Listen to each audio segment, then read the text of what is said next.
할렐루야, J 빌리지입니다. 빌립보서 4장 13절입니다. 내게 능력 주시는 자 안에서 내가 모든 것을 할 수 있느니라. 아멘. 바로 얼마 전 7월에 한국의 여러 지역에서는 장마로 인해 엄청난 피해들이 속출했는데 상당히 심각했고 그 후유증들이 아주 클 것으로 보입니다. 부산의 어느 고층 아파트에서는 큰 물이 지하 주차장으로 들어가 그곳에 주차해 놓은 주민들의 값비싼 고가의 차량들이 침수했습니다. 아파트가 51층이라니 차량 수도 많았을 텐데 침수 피해를 입은 차량 중에는 4억이 넘는 고급 차량들도 있었다고 합니다. 갑작스럽게 발생한 큰 물을 피할 수 없었던 것이지요. 게다가 전기가 끊어져서 주민들은 엘리베이터를 사용할 수 없어 수십 층을 걸어 올라가야 했는데 51층에 사는 주민은 51층을 걸어 올라가는 상황이 되었다고 합니다. 그러니까 자기 집이 30층에 있으면 30층까지 걸어 올라가야 하고 51층에 있으면 51층까지 걸어 올라가야 했습니다. 그것은 아파트의 경비나 마음씨 좋은 친구가 대신 해줄 수 없는 일이었지요. 사도 바울은 선교를 위해 여러 지역을 여행했습니다. 그리고 가는 곳마다 그의 미션 사역을 회방하는 유대인들 때문에 많은 고생을 했습니다. 몇 차례 감옥에도 들어갔습니다. 빌립보에서, 예루살렘에서, 로마에서 감옥에 들어간 적이 있습니다. 바울은 감옥에서도 계속 양들을 축복하는 일을 했습니다. 여러 지역들의 믿는 자들에게 편지를 썼는데 에베소서, 빌립보서, 골로새서, 빌레몬서, 디모데 전후서가 있습니다. 사도 바울은 감옥 안에 있거나 밖에 있거나 양떼들에 대한 기도와 실제적인 교훈을 멈추지 않는 부지런한 하나님의 종이었습니다. 지금 이 편지는 빌립보 교인들에게 쓴 것입니다. 예전에 사도 바울이 그곳에 갔다가 하나님께서 예비하신 어떤 좋은 사람들을 만났는데 그것으로 인해 교회가 시작되었습니다. 그 일이 사도행전에 나옵니다. 먼저 바울이 본 신기한 환상에 대해 보겠습니다. 사도행전 16장 9절 10절입니다. 밤에 환상이 바울에게 보이니 마케도니아 사람 하나가 서서 그에게 청하여 이르되 마케도니아로 건너와서 우리를 도우라 하거늘 바울이 그 환상을 보았을 때 우리가 곧 마케도니아로 떠나기를 힘쓰니 이는 하나님이 저 사람들에게 복음을 전하라고 우리를 부르신 줄로 인정함이로라. 아멘. 그렇습니다. 이 환상으로 인해 바울 일행이 빌립보로 갔습니다. 그리고 거기에서 어떤 일이 생겼습니다. 사도행전 16장 12절에서 15절입니다. 거기서 빌립보에 이르니 이는 마케도니아 지방의 첫 성이요 또 로마의 식민지라. 이 성에서 수일을 유하다가 안식일에 우리가 기도할 곳이 있을까 하여 문 밖 강가에 나가 거기에 앉아서 모인 여자들에게 말하는데 두아디라 시에 있는 자색 옷감 장사로서 하나님을 섬기는 루디아라 하는 한 여자가 말을 듣고 있을 때 주께서 그 마음을 열어 바울의 말을 따르게 하신지라. 그와 그 집이 다 세례를 받고 우리에게 청하여 이르되 만일 나를 주 믿는 자로 알거든 내 집에 들어와 유하라 하고 강권하여 머물게 하니라. 아멘. 그때가 AD 52년 정도라고 추측합니다. 그렇게 힘들게 개척했던 교회의 양떼들에게 나중에 바울은 감옥에서 편지를 썼습니다. 우리가 알다시피 바울의 삶은 예수님을 만난 후 완전히 달라졌습니다. 편안한 삶은 없어지고 고난의 연속이었습니다. 그럼에도 빌립보 교인들에게 그는 감옥에서 이런 말을 했습니다. 빌립보서 4장 11절에서 12절입니다. 내가 궁핍함으로 말하는 것이 아니니라. 어떠한 형편에든지 나는 자족하기를 배웠노니 나는 비천에 처할 줄도 알고 풍부에 처할 줄도 알아. 모든 일 곧 배부름과 배고픔과 풍부와 궁핍에도 처할 줄 아는 일체의 비결을 배웠노라. 아멘.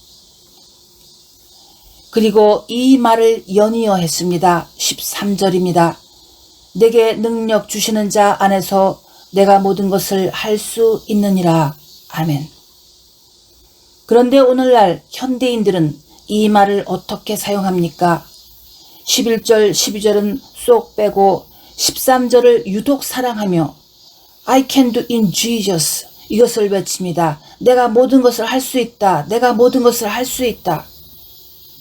그래서 무엇인가를 간절히 원할 때 11절, 12절은 빼놓고 이 13절만을 선포하면서 쓰는데 정작 사도 바울의 처지와 고통에는 별로 관심이 없습니다. 바울은 이 빌립보서를 어디에서 썼습니까? 감옥에서 썼습니다. 그런데 오늘날 교인들은 더 큰 승진과 더 많은 소유를 원할 때 이 말을 주문처럼 인용하곤 합니다. 사도 바울과 빌립보의 크리스찬들이 어이가 없어 씁쓸해 할 일입니다. 이제 잠깐 우리 한국인에 대해 말해보겠습니다. 한국인은 사계절의 환경에서 살아야 하고 특히나 추운 겨울을 잘 견뎌야 했습니다.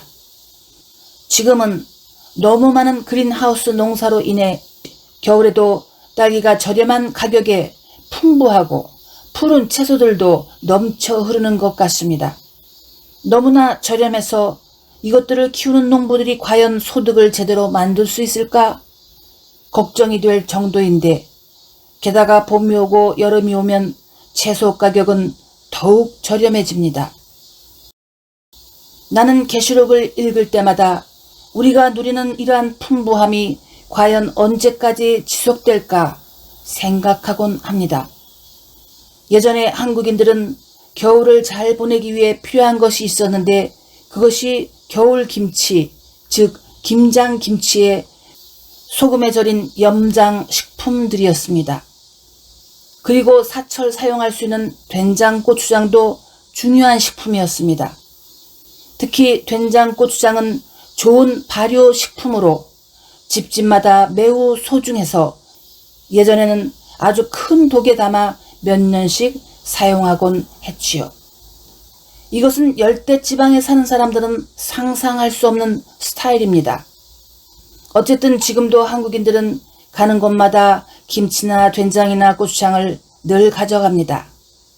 홈메이드를 가져가든지 마트에서 사든지 늘 집에 가지고 있고 여행할 때 즐겨 가지고 갑니다. 이것은 준비성일 수도 있고 어떻게 보면 감추어진 두려움일 수도 있습니다. 그런데 지금 감옥에서 사도 바울은 김치나 된장이나 고추장이나 치즈나 버터에 대해 근심하지 않습니다. 내 입맛에 맞는 게 없네. 그런 말을 하지 않습니다. 그저 빌립보 교인들을 향한 애틋함, 감사를 표현하며 그들을 격려합니다. 그런 환경에서 바울의 고백은 놀라웠고 정말 목사인 나를 부끄럽게 합니다. 13절 다시 봅니다. 내게 능력 주시는 자 안에서 내가 모든 것을 할 수 있느니라. 그리고 18절을 봅니다. 내게는 모든 것이 있고 또 풍부한지라. 에바브로디도 편에 너희가 준 것을 받음으로 내가 풍족하니 이는 받으실 만한 향기로운 제물이요 하나님을 기쁘시게 한 것이라. 아멘. 사도 바울의 삶을 보면 그는 51층 고급 아파트는커녕 잘 꾸며진 쾌적한 빌딩에서 말씀을 전할 기회도 없었습니다. 그럼에도 주님께 대한 감사가 자기를 후원하는 양떼들에 대한 감사가 그의 마음에 가득했습니다. 사실 많은 목회자들이 교회의 운영에 지장이 될까 두려워 양떼들이 잘못 행동하는 것들을 사랑이라는 명목으로 가르치지 않고 그냥 방치해 두었다가 목자가 양을 리드하는 게 아니라 양이 목자를 희롱하고 장난감 취급을 하는 경우를 당하기도 합니다. 아직도 넉넉지 못한 상태에서 저 양이 가져다주는 헌금 때문에 이제 살만한데 혹시 그 비위를 잘못 건드렸다가 교회 문을 닫을까 두려워서 상전으로 모시고 사는 것이지요. 그리고는 뒤에서 저 양이 아주 못됐다고 비난을 하기도 합니다. 사도 바울이 그런 식으로 개척을 했다면 순교할 필요도 없었습니다. 좋게 좋은 게 좋은 거야. 이게 다 목회의 지혜야 하면서 대충 일하다가 이 세상을 떠났을 겁니다. 혹 자기 목자를 자기 종으로 여기는 사람들이 있다면 돌이키고 회개하기를 바랍니다. 목회자는 주님의 종이지 주의 종님도 아니고 사람의 종도 아닙니다. 어느 목사님이 자기를 종처럼 부리는 어떤 집사로 인해 속을 많이 썩는다고 해서 내보내라고 했습니다. 수년이 지나도 변화하지 않고 오히려 그곳에서 변질된다면 그곳에 머무를 필요도 없고 붙잡을 필요도 없습니다. 마치 누가복음에 열매 맺지 않는 무화과 나무 같으니 그것은 양이 아니라 염소인 것이지요. 혹 다른 교회로 가서 그곳에서 변화받는다면 좋은 일이고 새로 간 교회에서도 말썽을 부린다면 그것은 정말 염소 중에서도 병든 염소라고 볼 수 있습니다. 이 11절에서 13절 말씀은 목회자들이 붙잡아야 할 심각한 말씀입니다. 실패가 두려우니까 양이 떠나는 게 두려우니까 11절, 12절은 안 읽고 싶은 겁니다. 그렇습니다. 목회자들은 이 11절, 12절을 마음에 두고 13절을 같이 사용해야 합니다. 만일 교인이 떠나서 어려운 상황이 되면 정말 11절에서 13절을 다 같이 사용할 때가 됐구나 이렇게 생각하시면 됩니다. 생각해 보십시오. 예를 들어 나병 들린 사람이 교회에 와서 고침받기를 원한다고 하면서 말씀과 교훈을 지키지 않고 교만하면 그것은 양이 아니라 염소이니 함께 할 수 없습니다. 때로 교회는 병든 멤버들을 격려하기 위해 좋은 말을 먼저 합니다. 당신은 나병이다. 고쳐야 한다. 하지 않고 너는 아름답다. 너를 못생겼다고 네가 추악하다고 생각하지 마라. 너는 주님 앞에서 아름답다. 제발 우리 교회를 떠나지 말라. 이렇게 긍정적으로 말하면서 격려합니다. 이것이 격려 차원에서는 맞을 수도 있는데 나병을 고치려는 차원에서는 틀린 거짓말입니다. 나병 걸린 사람이 어떻게 아름답습니까? 주의 종들은 멤버들에게 이 13절에 내가 모든 것을 할 수 있다는 것을 잘 설명해 주어야 합니다. 왜 사도 바울이 그런 말을 했는지, 어디에서 빌립보서를 썼는지, 사도 바울이 많이 사랑했던 빌립보 교인들은 어떤 사람들이었는지, 왜 바울이 그들을 유독 사랑했는지 우리가 좀 더 배우고 우리 자신에게 적용할 필요가 있는 줄 믿습니다. 모두가 허풍병에 걸린 듯이 이 13절을 허황하게 사용하지 마십시오. 이것은 단순히 승진이나 더 큰 축복을 위한 I can do mission impossible이 아니라 순수하고 성숙한 믿음을 지키기 위한 담대한 고백이었습니다. 여러분도 그렇게 생각하십니까? 기도하겠습니다. 하나님 아버지, 어느 도시의 고층 아파트는 매우 값비싼 곳입니다. 큰 부자들만이 입주할 수 있는 곳이라고 들었습니다. 그럼에도 조금 더 많은 물이 갑자기 들어오니 금세 어려움을 겪었습니다. 주님, 사람은 설령 바벨탑 같은 것을 쌓는다 해도 그곳에서 완벽한 행복을 누릴 수 없습니다. 기꺼이 주님을 따랐던 바울은 기꺼이 주님의 종이 되었습니다. 그리고 그는 어느 날 무너질 바벨탑 교회를 만들지 않고 양들을 양육했고 양들에게 좋은 모델이 되었습니다. 주님, 어떤 상황에서도 주님의 은혜로 극복하고 이길 수 있는 지혜와 승리의 믿음을 주시길 예수님의 이름으로 기도드립니다. 아멘. God bless you.